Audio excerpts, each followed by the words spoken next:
ને ખૂબ જ અલગ અલગ વિષયો પર સરસ અને સરળ ભાષામાં વિવેચન આપીને સમજાવી રહ્યા છે અને જલ્દીથી સમજાઈ જાય તેવા રૂપક અથવા ઉદાહરણથી આપણને તેનો પરિપ્રેક્ષમાં પણ સમજમાં આવી જાય તે રીતે પણ સમજાવી રહ્યા છે.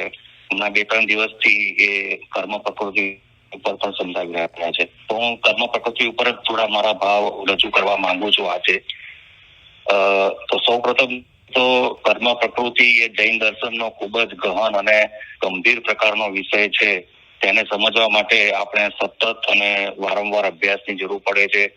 ફક્ત એક વખત વાંચી જવાથી કે સાંભળી લેવાથી તેની જલ્દી સમજ આવતી નથી અને સમજણ આવ્યા પછી જે એની અનુભૂતિ પણ થવી જોઈએ તે પણ થતી નથી. તો સમજ આવ્યા પછી તો આપણને એની અનુભૂતિ કરવાની છે, ત્યારે આપણે એમાં આગળ વધી શકીએ. એનો જે પરિણામ આપણે લાવવું છે કર્મના ક્ષય કરવા છે, કર્મની નિદ્રા કરવી છે, તો જ્યારે બરાબર સમજશું સમજીને જ્યાં સુધી એની અનુભૂતિ નહીં કરીએ ત્યાં સુધી નિર્જા તરફ આપણે આગળ જઈ શકતા નથી. તો એની આપણે જેટલું વાંચશું, જેટલું સાંભળશું, જેટલું વધારે ઊંડા જઈશું એટલી આપણને સમજણ વધારે આવશે અને જેટલી સમજણ વધારે આવશે એટલી આપણને અનુભૂતિ થવાના પણ ચાન્સ રહે છે.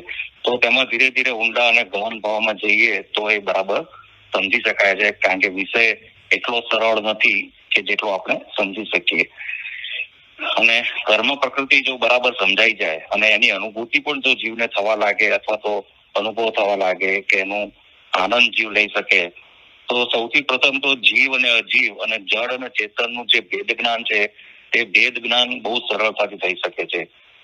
અને ભેદ જ્ઞાન થવાથી અને કર્મ પ્રકૃતિને બરાબર સમજી લેવાથી, એનો અનુભવ કરવાથી જીવને શું પરિણામ પ્રાપ્ત થાય કે જીવ ભયમુક્ત થઈ શકે છે, શંકા મુક્ત થઈ શકે છે, એનામાં નિડરતા આવે છે, તેની આકુલતા વ્યાકુલતાનો ત્યાગ કરીને નિરાકુલતાની પ્રાપ્તિ કરાવી શકે છે. આગળ જતા જયારે આપણો અંતિમ સમય આવે, આપણું આયુષ્ય પૂર્ણ થવાની સમય આવે ત્યારે આપણને સમાધિ મરણની પ્રાપ્તિ કરાવે, પંડિત મરણની પ્રાપ્તિ કરાવીને મૃત્યુના ભયથી પણ મુક્ત કરાવી શકવાની તાકાત છે, જો એની સમજણ મેળવી લઈએ અને એની અનુભૂતિ મેળવી લઈએ. અને મૃત્યુનો જો ભય જો દૂર થઈ જાય તો આપણને જે પરભવનો ભય પણ રહેતો નથી. એટલે આપણે હવે અહીંથી ક્યાં જઈશું, જે આપણે સ્વાધ્યાય કરીએ, બધા સ્વાધ્યાય છીએ, આપણે જાણીએ છીએ કે 4 ગતિમાં જવાનું જીવ ફરે છે અને મોક્ષ ગતિને પ્રાપ્ત કરવાનો પુરુષાર્થ કરે છે.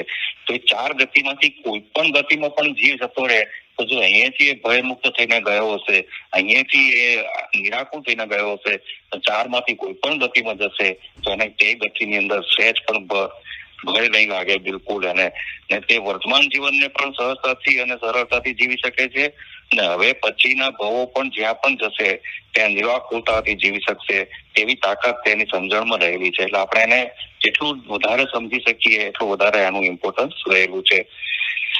એટલે આજે સૌપ્રથમ મારે જે વાત કરવી છે કે આપણે 8 કર્મના જે પેજ છે એમાં જે સૌ પ્રથમ 2 કર્મ જ્ઞાનાવરણીય અને દર્શનાવરણીય, એ 2 કર્મોને અલગ પાડીને તેની શરીર સાથે કેવી રીતે સંબંધ છે અને કેવી રીતે એનો સંબંધ નથી તે આપણે થોડુંક સમજવાની કોશિશ કરશું કે જ્ઞાનાવરણીય દર્શનાવરણીય એ 2ને ક્રમમાં પહેલા ક્યાં મૂક્યા છે અને બંનેનું ઇમ્પોર્ટન્સ શું છે સૌથી વધારે, એનું આપણે થોડું સરળ ભાષામાં સમજવાની કોશિશ કરશું. એટલે કર્મોનો જે અનુક્રમ આપ્યો છે તે પણ સમજવા જેવો છે અને જે કર્મોના ગ્રુપ પણ વહેંચ્યા છે પરમાત્મા આગમમાં બતાવ્યા છે એ પણ સમજવા જેવા છે. તો જો આપણે ગ્રુપમાં એને વહેંચવા હોય તો ગ્રુપ તો 2 એક જ પડી શકે એમ છે, 4 ઘાતી કર્મ અને 4 અઘાતી કર્મ. બાકી એનું અરસપરસ આપણે ગમે તેટલું એનું સંયોજન કરવું હોય તો કરી શકાય છે. ગ્રુપ તો 2 છે, 4 ઘાતી અને 4 અઘાતી કર્મ. પરંતુ તેનો ક્રમથી જોઈશું ને તો એક ઘાતી કર્મને અઘાતી કર્મની સાથે રાખ્યું છે, તે અંતરાય કર્મ છે, અને એક અઘાતી કર્મને ઘાતી કર્મની સાથે રાખ્યું છે, તે વેદનીય કર્મ છે. એટલે આપણે સૌથી પહેલા ક્રમ જોઈ જઈએ. તો ક્રમમાં જોઈશું તો જ્ઞાનાવરણીય, દર્શનાવરણીય, વેદનીય, મોહનીય, આયુષ્ય, નામ, ગોત્ર અને અંતરાય. જે ઘાતી કર્મ છે તે જ્ઞાનાવરણીય જે આત્માના જ્ઞાન ગુણનો ઘાત કરે છે, દર્શનાવરણીય જે આત્માના દર્શન ગુણનો ઘાત કરે છે, મોહનીય કર્મ છે તે આત્માના દર્શન અને ચારિત્ર બંને ગુણોનો ઘાત કરે છે, અને અંતરાય કર્મ છે તે આત્માના વીર્ય ગુણ એટલે કે આત્માની શક્તિ અને સામર્થ્ય ગુણનો ઘાત કરે છે. અને આ 4 ઘાતી કર્મની વાત થઈ આપણે. અને આયુષ્ય કર્મ છે તે જીવની અથવા તો જીવને પ્રાપ્ત થયેલી શરીરની કાળની સમયની અવધિ નક્કી કરે છે. આ 4 અઘાતી કર્મની વાત છે. અને નામ કર્મ છે તે જીવને મળેલ ગતિને અનુરૂપ શરીરનો આકાર વગેરેની પ્રાપ્તિ કરાવે છે.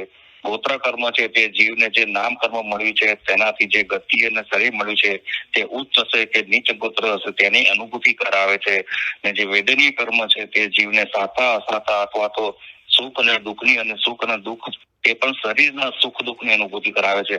આત્માના સુખની અનુભૂતિ વેદનીય કર્મ નથી કરાવતું. ખાલી શરીરના સુખ અને દુઃખની અનુભૂતિ વેદનીય કર્મ કરાવે છે. હવે આપણે 8 કર્મોનો આત્મા અને શરીર સાથે કેવી રીતે અને કેટલો સંબંધ છે તે પણ સમજીએ. કે એક રીતે તો જોઈશું તો 8 કર્મ અને શરીર સાથે સંબંધ છે, અને એક અપેક્ષાએ જોઈશું જે 4 ઘાતી કર્મ છે તેને શરીર સાથે કોઈ સંબંધ નથી, અને જે 4 અઘાતી કર્મ છે તેને શરીર સાથે સંબંધ છે. એટલે ડિફરન્ટ અપેક્ષાથી એને આપણે સમજવું પડશે. કે જેમ કે 4 ઘાતી કર્મનો ક્ષય થઈ ગયા પછી પણ જીવ પોતાનું આયુષ્ય પૂરું થાય ત્યાં સુધી તેનું જીવન સુખમય પસાર કરી શકે છે. તે એ રીતે જીવે છે. જ્યારે 4 ઘાતી કર્મ હતા ત્યારે પણ જીવન જીવતા હતા. પ્રત્યેક જીવને કેવળ જ્ઞાનની પ્રાપ્તિ થાય એટલે 4 ઘાતી કર્મનો ક્ષય થયો હોય તો જ થાય, અને કેવળ જ્ઞાનની પ્રાપ્તિ થઈ પછી પણ જીવન જીવે છે. આપણે આગળનું ઉદાહરણ જોઈએ છે. ઘણી વખત કોઈ જીવને કેવળ જ્ઞાન થયું હોય તો આજુબાજુના રહેલા જીવને પણ ખબર નથી પડતી કે આ જીવને કેવળ જ્ઞાન થઈ ગયું છે. આપણે એક આ દાખલો આવે છે ચંદનબાળા, સાધ્વીજી ચંદનબાળાને જયારે કેવળ જ્ઞાનની પ્રાપ્તિ થાય છે એમાં આપણે જોઈએ છે ત્યારે એમને પોતાને એમના ગુરુ હતા, એમની શિષ્યને થયું છે કેવળ જ્ઞાન. તેમના ગુરુને પણ પછી જયારે કહે છે ત્યારે ખબર પડે છે. તો કહેવાનો મતલબ એ છે કે 4 ઘાતી કર્મ જયારે શરીરમાંથી આત્માથી કે શરીરથી ક્ષય થઈ જાય છે તો આજુબાજુ કોઈને કશી ખબર પડતી નથી. જીવને પોતાને જ ખબર પડે છે કે એવી એની અવસ્થા છે. તો એટલે એનો મતલબ એવો થયો કે શરીર સાથે એનો કોઈ સંબંધ નથી, કોઈ પરિવર્તન શરીર સાથે એને આવતું નથી. પણ એને બાંધતી વખતે એમાં જે શરીર સાથે આવે છે એની ઉત્તર પ્રકૃતિઓ છે એમાં પણ એના શરીર સાથે સંબંધ છે તે આપણે જોઈશું. તો પછી 8 કર્મનો શરીર સાથે કેવી રીતે સંબંધ છે તે પણ આપણે સમજીએ. તે સમજવા માટે તેની ઉત્તર પ્રકૃતિ પર જવું પડશે. દાખલા તરીકે જ્ઞાનાવરણીય કર્મની 5 ઉત્તર પ્રકૃતિ છે. શ્રુત જ્ઞાનાવરણ, મતિ જ્ઞાનાવરણ, અવધિ જ્ઞાનાવરણ, મનોપરિયોગ જ્ઞાનાવરણ અને કેવળ જ્ઞાનાવરણ. તો તેમાં જે સૌ પ્રથમ 2 જે જ્ઞાનાવરણ છે તે શ્રુત અને મતિ જ્ઞાનાવરણ છે તેનો સંબંધ શરીરની ઇન્દ્રિયો સાથે છે, અને બાકીના 3 જ્ઞાન જે છે તે આત્માનું પ્રત્યક્ષ જ્ઞાન છે. અવધિ જ્ઞાન છે, મનોપરિયોગ જ્ઞાન છે અને કેવળ જ્ઞાન છે એને શરીર સાથે કોઈ લેવા દેવા નથી. એ આત્માનું પોતાનું પ્રત્યક્ષ જ્ઞાન છે, તો તે આત્માથી રિલેટેડ છે. મતિ અને શ્રુત છે એ આપણે જાણીએ છીએ કે એ શરીરની 5 ઇન્દ્રિયો સાથે એનો રિલેટેડ છે. તે જ રીતે દર્શનાવણીની 9 ઉત્તર પ્રકૃતિ છે. ચક્ષુ દર્શન, અચક્ષુ દર્શન, અવધિ દર્શન, કેવળ દર્શન, નિંદ્રા, પ્રચલા અને સત્યાનુભૂતિ. તો 9 પ્રકૃતિમાંથી જે અવધિ દર્શનાવરણી અને કેવળ દર્શનાવરણીય છે તે આત્માનો પ્રત્યક્ષ ગુણ છે, અવધિ જ્ઞાન અને કેવળ જ્ઞાનનો. માટે આત્માને રિલેટેડ છે. અને બાકી ચક્ષુ, અચક્ષુ દર્શન, નિંદ્રા વગેરે જે પ્રકૃતિ છે તે શરીરથી રિલેટેડ છે. એટલે દર્શનાવરણીય પણ શરીર પ્લસ આત્માને રિલેટેડ કર્મ જ છે. પરંતુ અહીંયા એક રીતે આ છે ને વ્યવહારથી સમજવા માટે આપણે શરીર આત્માનું દર્શનાવરણ છે, પણ એને જો નિશ્ચયથી કે એ રીતે સમજવા જઈએ તો દર્શનાવરણીની જે 9 પ્રકૃતિ છે ને તે આત્માને રિલેટેડ જ છે. પણ એ જેમાં જે ચક્ષુ દર્શનાવરણી વગેરે જે નામ છે તે પણ આત્માના ચક્ષુની પણ વાત હોઈ શકે છે. અને નિંદ્રા એ આત્મા જે સતત જાગૃત અવસ્થામાં જ હોય છે, પરંતુ તેને અજ્ઞાનતા અને મિથ્યાત્વના કારણે તે સ્વયં નિંદ્રામાં હોય તે રીતે વર્તન કરે છે. એટલે એ રીતનું પણ એનું નિશ્ચયથી ગણીએ તો એ કમ્પ્લીટલી આત્માના ગુણો સાથે પણ એનું મહત્વ હોઈ શકે છે. પણ આ વિષય મારા માટે પણ થોડોક હજી વધારે ઊંડાણમાં જવા માટે જરૂરી છે. મારે પણ એના માટે સ્વાધ્યાય કરવો છે, અને ગુરુ ભગવંતોના માર્ગદર્શનમાં કે કોઈ જ્ઞાની ભગવાનના માર્ગદર્શનમાં આપણે જઈએ તો નિશ્ચયથી એના વિશે થોડુંક સમજી શકાય છે. તો મને મારો અનુભવ એવો કહે છે કે દર્શનાવરણી જે પ્રકૃતિ છે એ કમ્પ્લીટ આત્મા રિલેટેડ પણ આપણે એને સમજી શકાય છે. પછી મોહનીય કર્મની પ્રકૃતિમાં પણ જે 3 દર્શન મોહની પ્રકૃતિ છે તે આત્માના રિલેટેડ છે, જેમ આપણે આગળ જોયું તેમ. જે ચારિત્ર મોહની 16+9 9 કસાયની પ્રકૃતિ છે તે શરીરને રિલેટેડ છે. એ ચારિત્ર ગુણ આમ તો આત્માનો જ છે, પરંતુ તે મોહનીય કર્મની જે 16+9 પ્રકૃતિ છે એ ક્રોધ, માન, માયા, લોભના રિલેટેડ છે, કે જે આત્માના ગુણ નથી. એટલે આત્માના ગુણ નથી એ અપેક્ષાએ ગણીએ તો જે મોહનીય કર્મની ચારિત્રની પ્રકૃતિ છે તે શરીર સાથે રિલેટેડ છે. અહીં ક્રોધ, માન, માયા, લોભની ઉત્પત્તિ એ શરીર સાથે રિલેટેડ છે. અને અંતરાય કર્મમાં પણ જે 5 ઉત્તર પ્રકૃતિ છે તેમાં દાનાંતરાય, લાભાંતરાય, ભોગાંતરાય અને ઉપભોગાંતરાય એ 4 શરીરને રિલેટેડ છે. પરંતુ જે વીર્યાંતરાયની પ્રકૃતિ છે તે આત્માના વીર્ય ગુણનો અંતરાય કરે છે, એટલે આત્માના ગુણ સાથે એનો રિલેશન આવે છે. હવે જે અઘાતી કર્મની 4 પ્રકાર છે તે 4 કમ્પ્લીટ શરીર સાથે જ રિલેટેડ છે અને શરીરની ઉત્પત્તિ જ ઉત્પન્ન થાય છે અને શરીરના નાશની સાથે જ તે નાશ પણ પામે છે.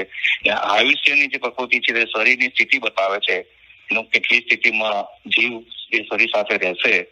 એટલે એ જ્યાં સુધી શરીર છે ત્યાં સુધી જીવ, અથવા જીવ નીકળી જાય પછી એ શરીર પણ એનું આયુષ્ય પતી જાય એટલે જીવ પણ નીકળી જાય છે.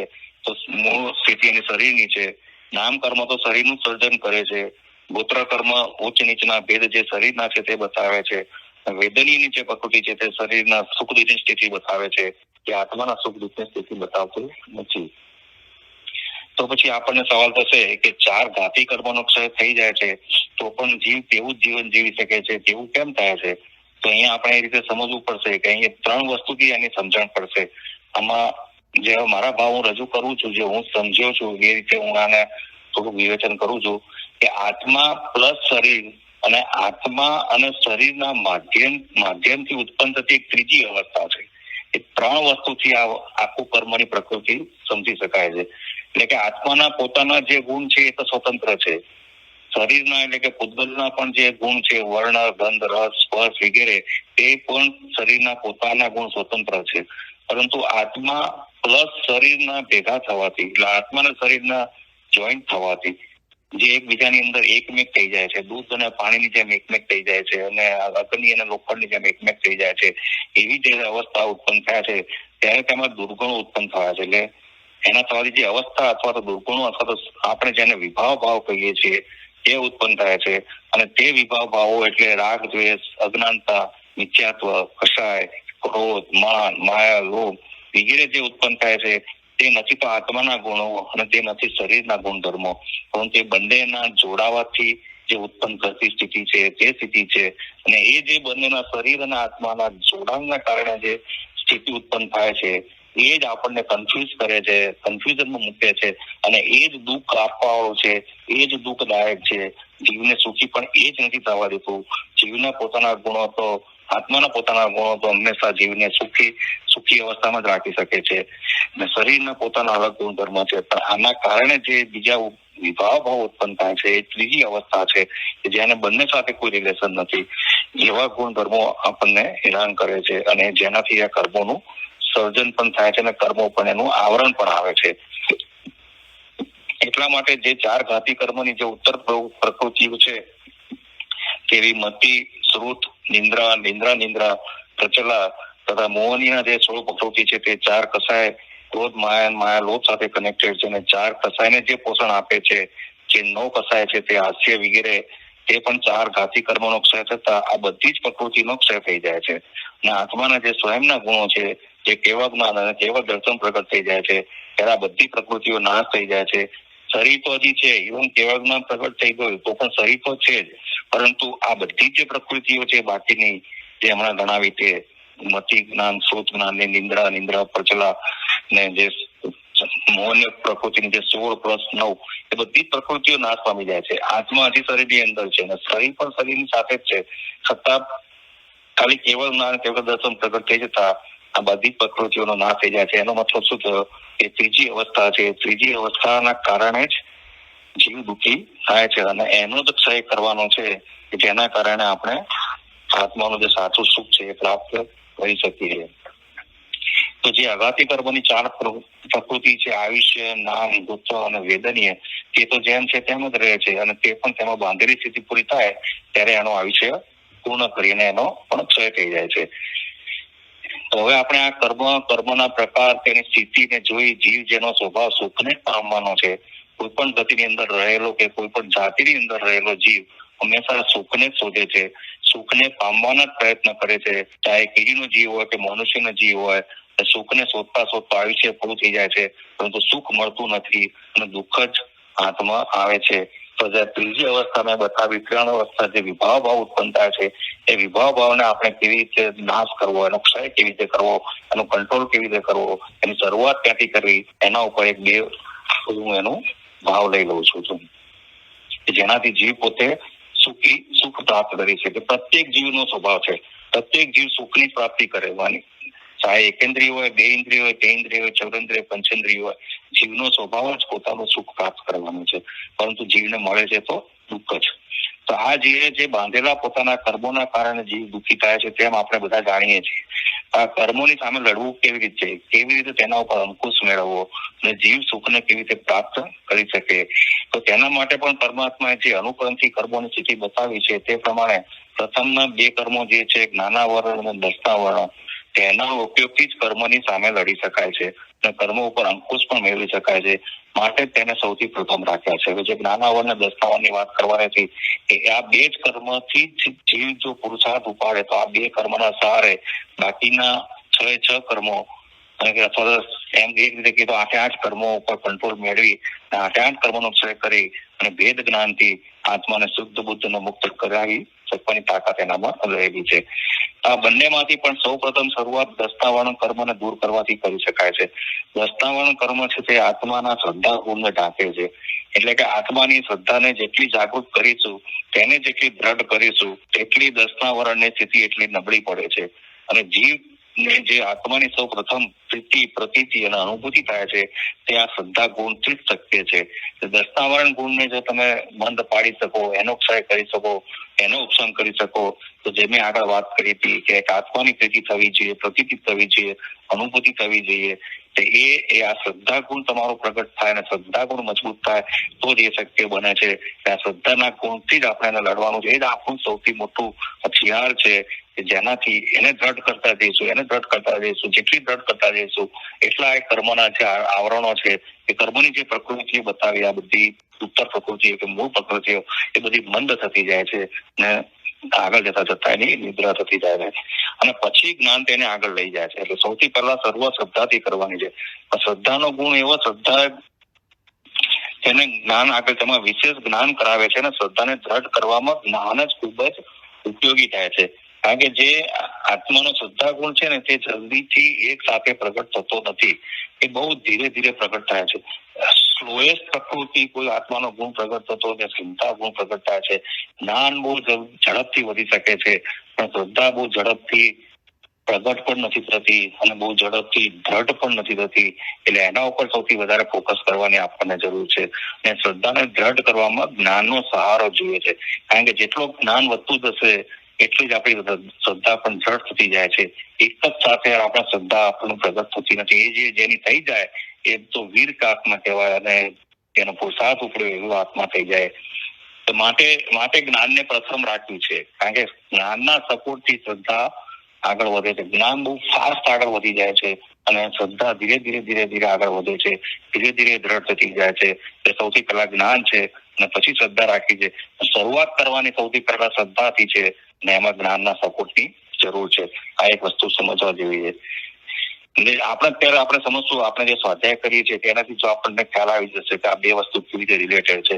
આપણે બધા રોજ સ્વાધ્યાય કરીએ છીએ, એટલે કે આપણને ધર્મ પ્રત્યે તો રુચિ છે, આપણને શ્રદ્ધા છે, થોડીક શ્રદ્ધા છે, એટલે આપણે રોજ સ્વાધ્યાયમાં જોડાઈએ છીએ અને સ્વાધ્યાયમાં રોજ ટાઈમસર આવી જઈએ છીએ. આપણને સ્વાધ્યાયમાં આવીને આપણે કરવું શું છે, આપણને જ્ઞાન પ્રાપ્ત કરવાની ઉત્સુકતા છે. જેટલું જ્ઞાન વધારે મળે, જેટલું જ્ઞાન મને જાણવા મળે, જેટલું વધારે જાણવા મળે, એમ ધીરે ધીરે આપણે દ્રઢ શ્રદ્ધા કરતા જઈએ છીએ. જેટલું આજે જ્ઞાન મળ્યું તો આજે એક નિયમ લીધો, કાલે થોડું વધારે જ્ઞાન મળ્યું તો બીજો નિયમ લીધો, આજે થોડું જ્ઞાન વધારે મળ્યું તો આજે જ આપણે હમણાં અનુભવ કર્યો કે કોઈએ પ્રતિક્રમણના પ્રત્યાઘાત લીધા, કોઈ ઉપવાસના પ્રત્યાઘાત લીધા, કોઈએ આવતીકાલે ચોમાસી ભરતી છે તો એના નિમિત્તે પ્રત્યાઘાત લીધા. તો જીવ ધીરે ધીરે એ શ્રદ્ધાને દ્રઢ કરે છે. પણ જેમ એનું જ્ઞાન આગળ વધે છે, એમ એ શ્રદ્ધાને આગળ વધારતો જાય છે. તો આપણે સ્વાધ્યાયમાં આપણે જ્ઞાન પ્રાપ્ત કરવાની કોશિશ કરીએ છીએ અને જેટલું જ્ઞાન વધતું જાય તેમ આપણી શ્રદ્ધા પણ થોડી વધતી જાય છે. એટલે એક સાથે આપણી શ્રદ્ધા મજબૂત થતી નથી. જો શાલીબદ્ધના જીવે પરાક્રમ બતાવ્યો હતો, એક જ વખત નિર્ણય કર્યો અને બધી જ ભોગ સામગ્રીનો ત્યાગ કરીને દીક્ષા લઈ લીધી, એ થાવરચા પુત્રએ જે એક જ વખત પરમાત્માની વાણી સાંભળી અને દીક્ષા લઈ લીધી, એવા પરાક્રમ બધા જીવો કરી શકતા નથી. એક જ વખત પરમાત્માની વાણી સામે દીક્ષા લીધી, એવા પરાક્રમ બધા જીવ નથી કરી શકતા. એટલે બીજા બધા જીવને વધારે ને વધારે જ્ઞાનની વૃદ્ધિની જરૂર પડે છે, પછી શ્રદ્ધા આપણી મજબૂત થાય છે. એટલે જ પરમાત્માએ શ્રદ્ધાને દુર્લભ બતાવી છે, જ્ઞાનને દુર્લભ નથી કીધું. જ્ઞાન મેળવવું સહેલું છે, પણ શ્રદ્ધાને મજબૂત કરવી અઘરી છે. અને આ શ્રદ્ધા ગુણને પ્રગટ કરવામાં ફક્ત અને ફક્ત આત્માની પ્રીતિ, પ્રતીતિ અને અનુભૂતિની જરૂર પડે છે. એ કોઈ શરીર ઉપર ડિપેન્ડન્ટ નથી. એ આત્માની પ્રીતિ થવા લાગે તો જીવ જરૂરથી પોતાનો પુરુષાર્થ ઉપાડી શકે છે, અને પછી તો જ્ઞાનની પણ વૃદ્ધિ કરતો જાય છે.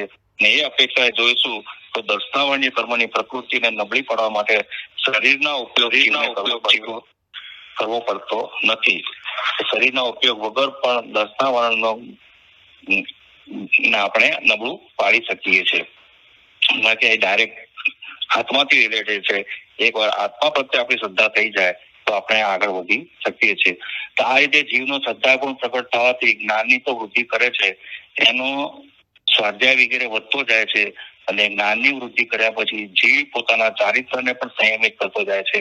જેમ જેમ જ્ઞાન વધે છે પછી ચારિત્રને સંયમિત કરવાના વિચાર કરે છે. ચારિત્રને સંયમિત કરવા માટે તેને જરૂરથી વ્રત નિયમ પચકાણમાં આવી જાય છે. આ રીતે ચારિત્રને સંયમિત કરતા કરતા વ્રત નિયમમાં આવી જવાથી તેના કષાયના ભાવો મંદ થતા જાય છે, રાગ દ્વેષના ભાવો મંદ થતા જાય છે. એટલે મોહનીય કર્મની પ્રકૃતિને પણ મંદ કરી નાખે છે. એટલે જીવ જયારે આ સ્થિતિને આગળ વધારે છે તેને જરૂરથી સાતા વેદનીયનો ઉદય થાય છે. એટલે જ્ઞાનાવરણ પછી દસનાવરણ પછી વેદનીય કર્મને મૂકવી છે. કારણ કે એમ આગળ મોહનીય કર્મ આવી, મોહનીય કર્મને મંદ થતા જીવ સાતા વેદનીયનો ઉદય આવે છે. એટલે એને વેદનીય કર્મનો અનુભવ થાય છે. કારણ કે તેની સમક્ષ સાતા વેદનીય શા માટે થાય છે? કારણ કે તેની સમક્ષ કોઈ પણ પરિસ્થિતિ આવશે તો તે પરિસ્થિતિને સ્વીકાર કરી લે છે. સ્વીકાર કરીને તે પોતાની આકુલતાના વ્યાકુલતાને ઓછી કરે છે અને મંદ કરે છે. એટલે કે નિરાકુલતાનો અનુભવ કરે છે. નિરાકુલતાનો અનુભવ થતા એ પોતાના સાતામાં જ રહે છે, એને કોઈ દિવસ અસાતાનો ઉત્પન્ન થતી નથી. અને જો જે નિરાકુલતાની પ્રાપ્તિ થાય છે ત્યારે તેની જે વીર્ય શક્તિ છે, સામર્થ્ય છે, એ પણ એનું પ્રગટ થતું જાય છે. સામર્થ્ય પ્રગટ થતા જે તે અંતરાય કર્મની પાંચ પ્રકૃતિને પણ બંધ કરતો જાય છે. આ રીતે દર્શન ગુણને પ્રગટ કરવાથી જીવ કર્મની સ્થિતિ ઉપર પોતાનો અંકુશ ધીરે ધીરે મેળવવાની કોશિશ કરે છે. અને આપણે જેમ શ્રાવકને 11 પડીમાં પણ સમજી ગયા છીએ કે શ્રદ્ધા પ્રગટ થવાથી શંકા દૂર થાય છે, શંકા દૂર થવાથી ભય દૂર થાય છે. આ રીતે જીવ પોતાના આધ્યાત્મ માર્ગ ઉપર આગળ વધતો જાય છે.